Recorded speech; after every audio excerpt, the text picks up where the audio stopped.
नाही डोम कावळा, मी तर आहे छत्रपती शिवाजी महाराज आणि बाबासाहेबांचा मावळा.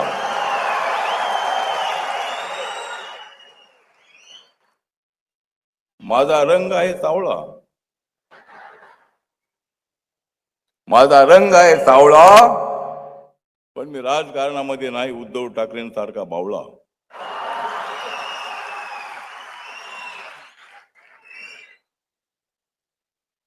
मी नाही नाराज. मी जर राहिलो नाराज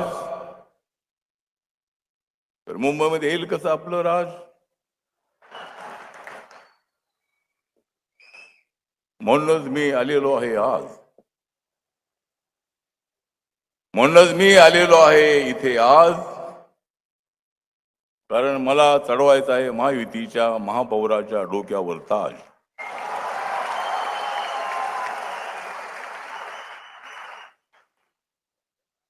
माननीय देवेंद्र फडणवीस साहेब महाराष्ट्राचे मुख्यमंत्री आहेत. ते महाराष्ट्रातले अत्यंत लोकप्रिय असणारे भारतीय जनता पार्टीचे महायुतीचे नेते आहेत. आणि एकत्र आल्यामुळे देवेंद्र फडणवीस आणि एकनाथ शिंदे एकत्र आल्यामुळे देवेंद्र फडणवीस आणि एकनाथ शिंदे या दोघांनी बंद केलेले आहेत उद्धव ठाकरे राज ठाकरेचे धंदे.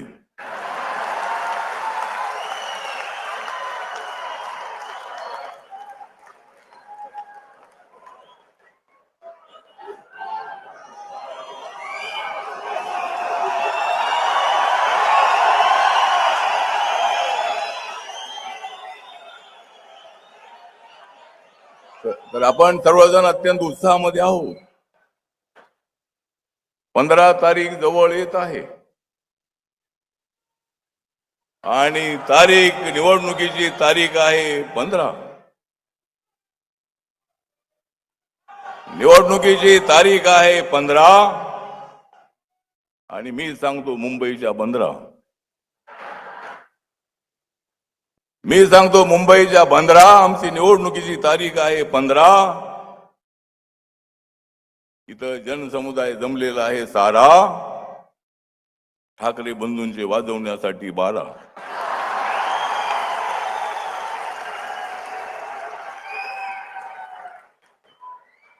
आपल्याला मुंबई जी आहे ती मुंबई अत्यंत सुंदर बनवायची आहे. या सरकारच्या काळामध्ये अत्यंत चांगल्या पद्धतीची झोपडपट्टीचं डेव्हलपमेंट चाललेलं आहे. गोरगरीब जो समाज आहे तो समाज या मुंबईला उंच करण्यामध्ये, मुंबईला सुंदर करण्यामध्ये ज्या मजुरांचा, ज्या कष्टकऱ्यांचा मोठा हात आहे, त्या लोकांना 300 फुटाचं फुकट घर, जवळजवळ 400-450 फुटाचं का आपलं बिल्डअप एरियाचं घर, अनेक ठिकाणी मोठमोठे प्रोजेक्ट चालू आहेत. आपल्याला माहित आहे की बाबासाहेब आंबेडकरांचं स्मारक चैत्यभूमीमध्ये मोठं होत आहे. बाबासाहेबांचा पुतळा 350 फुटाचा आणि फाउंडेशन 100 फुटाचं, 450 फुटाचा बाबासाहेबांचा पुतळा न्यूयॉर्क मध्ये स्टॅच्यू ऑफ लिबर्टी आहे, त्याच्यापेक्षा जास्त उंच असणारा बाबासाहेबांचा पुतळा. आणि भारतामध्ये सरदार वल्लभभाई पटेल यांचा जगामध्ये सर्वात उंच पुतळा आहे. आणि या देशामध्ये नंबर 2चा उंची असणारा पुतळा बाबासाहेब आंबेडकरांचा आहे. नरेंद्र मोदी साहेबांनी हिंदू मिलची जागा 1 मिनिटामध्ये दिली. 3600 कोटी रुपये किंमत असणारी जमीन बाबासाहेबांच्या समोर, त्या किमतीला अर्थ नाही. पण काँग्रेसच्या काळामध्ये अनेक वेळा आम्ही मागणी केली पण त्यांच्याकडून निर्णय होत नव्हता. आणि ती जमीन नरेंद्र मोदी साहेब 2014 मध्ये देशाचे प्रधानमंत्री झाल्यानंतर देवेंद्र त्यांना भेटले, मी भेटलो आणि ताबडतोब ऑर्डर निघाली. राम सुतारजी तो पुतळा बनवत आहेत आणि त्यांचं निधन झालेलं आहे, पण त्यांचा मुलगा अनिल सुतार आहे, तो पुतळा बनवतो. अनेक कामं जी आहे ती कामं आज नरेंद्र मोदी साहेब दिल्लीमध्ये होते आणि गौतम बुद्धांच्या अनेक कलाकृतीचं एक प्रदर्शन, एक म्युझियम त्या ठिकाणी बनवण्यात आलेलं आहे. त्याचं उद्घाटन त्यांच्या हस्ते होतं. महापालिकेची निवडणूक सुरुवातच धुमधडाक्यात झाली आहे. महायुतीचे तब्बल 68 नगरसेवक बिनविरोध निवडून आले. महाराष्ट्राच्या इतिहासात पहिल्यांदा हे घडलंय. मी मुख्यमंत्री देवेंद्रजींचं अभिनंदन करतो आणि सर्व महायुतीच्या पदाधिकाऱ्यांचं अभिनंदन करतो, कारण शेवटी सगळ्यांनी याच्यामध्ये प्रयत्न केलेले आहेत. हा इतिहास आहे आणि सुरुवातीलाच आपण जो विजय मिळवलेला आहे त्यामुळे समोरच्या लोकांची काय परिस्थिती झाली आपल्याला माहित आहे. आणि म्हणून मी खऱ्या अर्थाने आपल्या सगळ्यांचं अभिनंदन करत असताना महायुतीच्या ऐतिहासिक विजयाची ही सुरुवात आहे असं म्हटलं तर वावगं ठरणार नाही. आणि 16 तारखेला विरोधकांचा बँड वाजवून आपल्याला गुलाल उधळायचा आहे. उधळायचंय ना. आपण लोकसभा जिंकलो, विधानसभेला ऐतिहासिक विजयाची नोंद केली आणि नगर परिषदेत देखील जवळपास 75% पेक्षा जास्त जागा मिळवून आपण हॅट्रिक केली आणि आता या महापालिकांमध्ये आपल्याला चौकार मारायचा आहे. आणि म्हणून या निवडणुकीत 2025 मी एकच सांगतो, 2025 तो सिर्फ टेलर था, अभी तो पूरी पिक्चर बाकी है.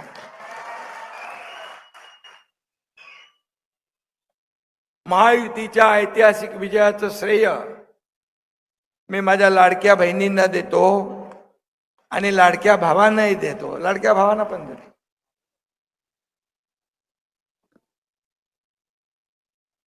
आणि एवढंच सांगतो, मी आपल्या नगर परिषदेमध्ये पाहिलं की आपल्या निवडणुकांमध्ये प्रचारामध्ये लाडक्या बहिणींची संख्या लक्षणीय होती. आणि म्हणून ज्या उमेदवारांच्या पाठीशी महिला, त्यांचा मतपेटीत नंबर पहिला.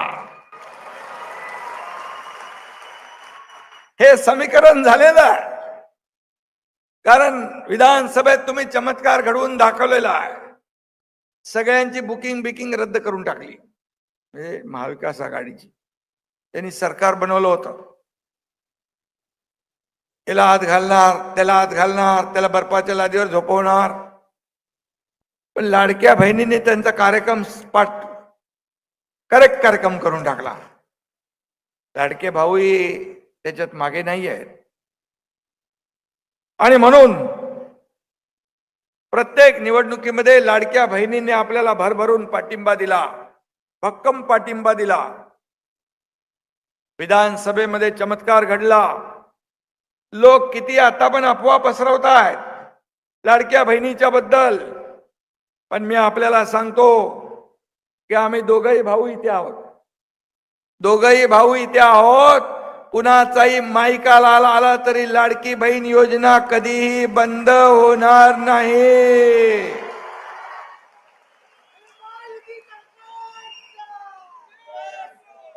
आम्ही जे बोलतो ते करतो, जे होणार नाही ते बोलत नाही.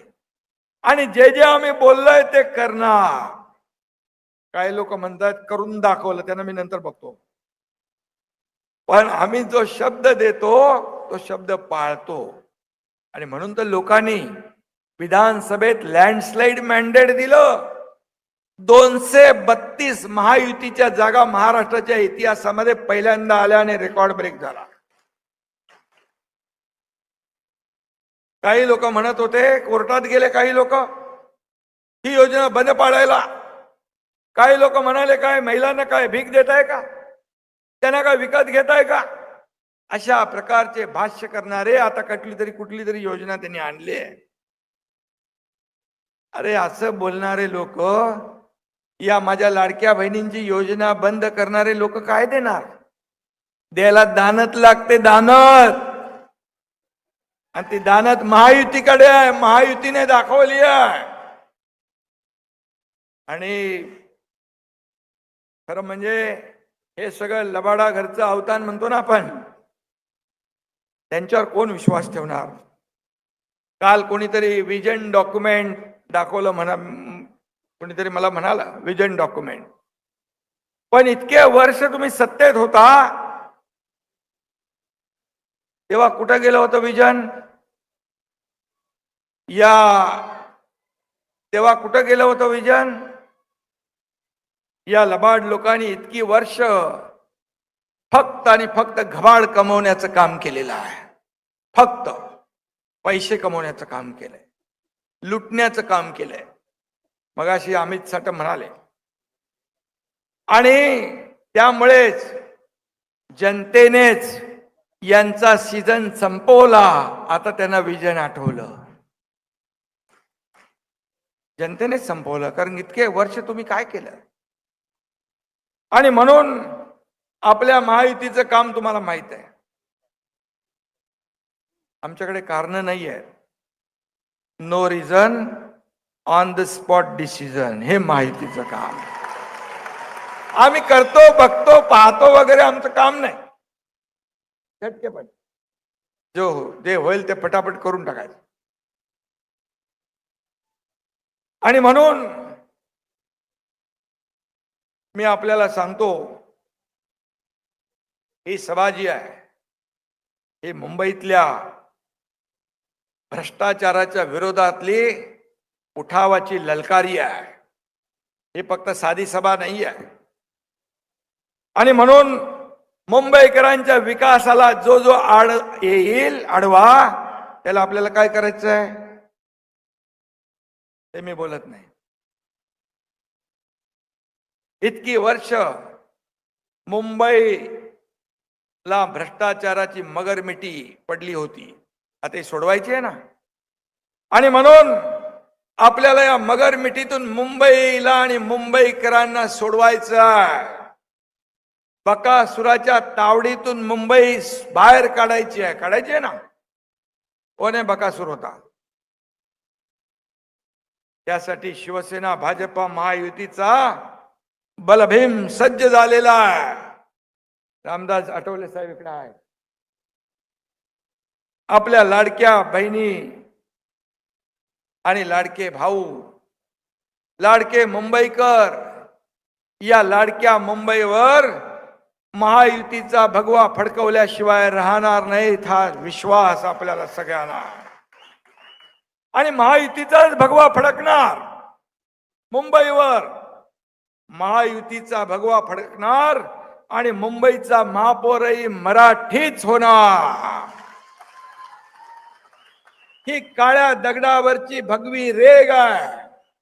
मुख्यमंत्र्यांनी देखील कुठेतरी सांगितलेलं आहे. काही लोकांना फक्त निवडणुका आल्या की मराठी माणूस आठवतो. पण या मराठी माणसासाठी तुम्ही काय केलं सांगा तरी एकदा. एक तरी काम मुंबईसाठी आणि मराठी माणसासाठी केलं सांगा. नाहीतर मी सांगतो 10 कामं. कमी काळात किती कामं केली ते सांगतो. यांचा मराठीचा नाही, मलिद्याचा आहे, मतलबाचा आहे, मुजोरीचा आहे. वरून कीर्तन आतून तमाशा म्हणतात तसं यांचं काम आहे ना, बरोबर. आणि म्हणून आमचं तसं नाही. आमचा मराठीचा आहे, आमचा महाराष्ट्राचा आहे, आमचा महायुतीचा आहे. हा फरक आहे त्यांच्यात आणि आमच्यात. आणि म्हणून मराठी माणसासाठी एकत्र आल्याची दवंडी पिटवतायत. मग 20 वर्षापूर्वी तुम्ही कुणासाठी वेगळे झाले होतात, कशासाठी वेगळे झाला होतात, ते पण एकदा सांगून टाका. त्यामध्ये तुमचा स्वार्थ होता, अहंकार होता. आणि आता जनतेने बँड वाजवल्यावर ब्रँडची आठवण आली. पण खरा ब्रँड कोण आहे? खरा ब्रँड फक्त आणि फक्त बाळासाहेब खरा ब्रँड आहे.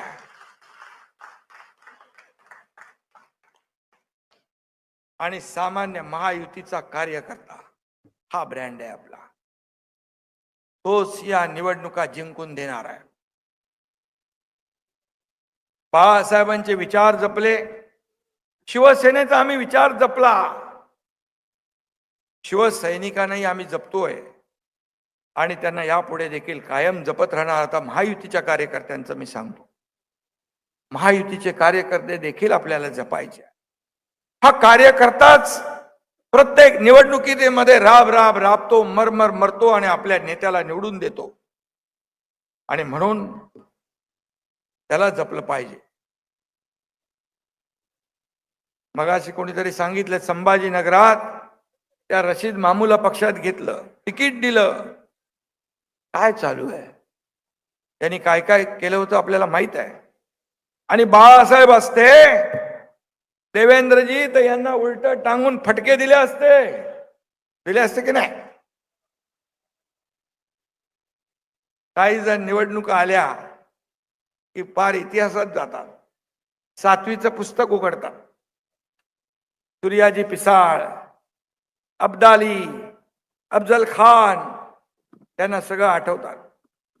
आणि मला सांगा, बाळासाहेबांचे विचार जपणारा सूर्याजी पिसाळ आहे? बाळासाहेबांचे विचार जपणारा सूर्याजी पिसाळ की त्यांच्या विचारांचे मारेकरी सूर्याजी पिसाळ? लोकांना माहित आहे. आणि म्हणून ज्यांनी विचार सोडले, भारतीय जनता पक्षाच्या पाठीत खंजीर खुपसला, 50 फोन देवेंद्रजींनी केले याचं मी साक्षीदार आहे. ज्या देवेंद्रजींनी त्यांना मी सांगितलं, विनंती केली, त्यामुळे मागचा महापौर कसा झाला तो माहित आहे. आतल्या गोष्टी आम्हाला माहित आहे, तुम्हाला सगळ्या गोष्टी माहित नसतील. पण त्या माणसाचा तुम्ही फोन घेऊ शकत नाही. तुम्ही ठरवलं होतं काय करायचं. आणि म्हणून सत्तेसाठी झाले लाचार आणि तोडली बाळासाहेबांच्या विचारांची माळ. जनतेलाच माहित आहे कोण खरा सूर्याजी पिसाळ. जनतेला माहित आहे. जनतेने पाहिलंय खुर्चीसाठी काय काय केलंय. आणि म्हणून आम्ही कायम शिवसेना प्रमुखांच्या विचारांवर चालणारे कार्यकर्ते आहोत. आम्ही जे धाडस केलं ते आपल्याला माहित आहे. आम्ही कुणाची सत्ता घेऊन गेलो नाही, आम्ही सत्तेहून पाय उतार होऊन गेलो. आमच्या मंत्रिपदावर पाणी सोडून गेलोय. फक्त आणि फक्त बाळासाहेबांच्या विचाराला तिलांजली दिली म्हणून आणि शिवसेनेचं खच्चीकरण केलं म्हणून. आणि म्हणून आम्ही जीव गेला तरी तुमच्यासारखे लाचार होणार नाही. बाळासाहेबांनी मराठी माणसासाठी मुंबई महापालिकेमध्ये सत्ता पाहिजे म्हणून, मराठी माणसाच्या उत्कर्षासाठी सत्ता पाहिजे म्हणून सत्ता मिळवली. परंतु तुम्ही काय केलं? फक्त मुंबईला लुटण्याचं काम केलंय, तिजोरी लुटण्याचं पाप केलेलं आहे. तुम्हाला तुमचं भविष्य सेव्ह करायचं आहे आणि आम्हाला मुंबईचं आणि मुंबईकरांचं भविष्य सेव्ह करायचं आहे. फरक आहे. मला काय, माझं काय, कोणी आला की मला काय, माझं काय. अरे यापेक्षा या मुंबईला काय देणार, या महाराष्ट्राला काय देणार ते बघा. ते आम्ही इथं बसून बघतोय. आमचं काही नाही. महाराष्ट्राचं काय बोला, मुंबईचं काय बोला, परंतु मला काय मिळणार हे पाहिल्यामुळे मुंबईची जी आज दुर्दशा झाली आहे ते आपण पाहतोय. मराठी अस्मिता विकली, मराठी बाणा विकला, मुंबई विकली, शिवसेनेचं धनुष्यबाण घाण टाकलं, वाघाचं मांजर झालं. ज्या काँग्रेसने बाळासाहेबांचा धनुष्यबाणाचा अधिकार काढून घेतला, मतदानाचा अधिकार काढून घेतला, त्यांच्या मांडीवर जाऊन बसण्याचं पाप तुम्ही केलेलं आहे. हे पाप तुम्हाला भेट केले आहे. आणि त्यांनी देखील मला वाटतं आता ते पण वेगळे, त्यांनी लात मारलेली आहे. आपली लढाई सुरक्षित मुंबई, स्वच्छ मुंबईसाठी आहे. आपली लढाई भ्रष्टाचार मुक्त मुंबईसाठी आहे. आपली लढाई प्रदूषण